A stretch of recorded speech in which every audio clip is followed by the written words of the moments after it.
Elias had always been different. In the quiet village of Dernwick, he was the boy no one paid attention to, the one who sat alone at the edge of the fields, watching birds take flight while the other children played.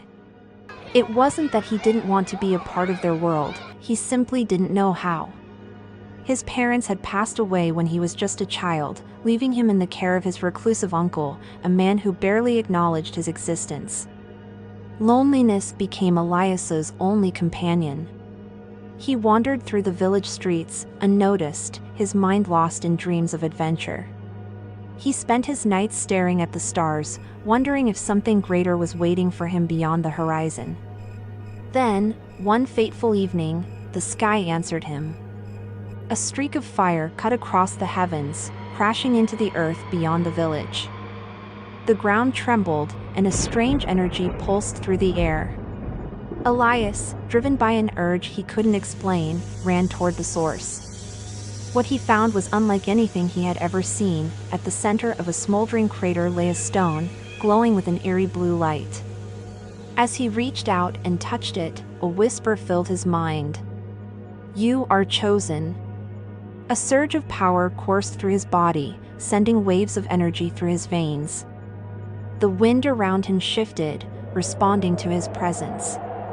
His skin tingled, his vision sharpened, and deep within, something awakened, a power waiting to be unleashed. Over the next few months, Elias kept his discovery a secret. He trained in the forests and hills, testing his abilities in solitude. He could summon gusts of wind with a mere thought, bend light to his will, and even hear the voices of creatures in the wild. For the first time in his life, he felt connected to something greater. Yet, the village remained unaware. To them, Elias was still the lonely boy, the one they barely noticed. But everything changed when the raiders came. They arrived at dusk, ruthless and armed, setting fire to homes and taking whatever they pleased.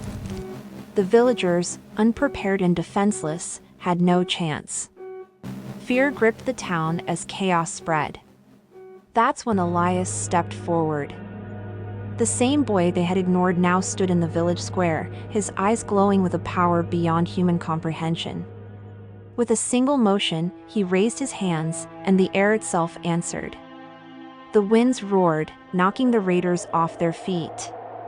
A brilliant light erupted from his palms, driving the attackers away. The ground trembled beneath his command, and within minutes, the invaders were fleeing in terror. The village was saved, but not by a warrior, nor by a king. It was Elias, the quiet boy, the forgotten one, who had become their protector. From that day on, everything changed. Word of Elias's power spread beyond Dernwick. Travelers sought him out, nobles offered him riches, and kings requested his wisdom. He was no longer invisible. He had become a legend. Yet, despite all the praise and recognition, Elias never changed. He still wandered the fields, still listened to the wind. Because he had learned something no one else had, true greatness isn't about being seen.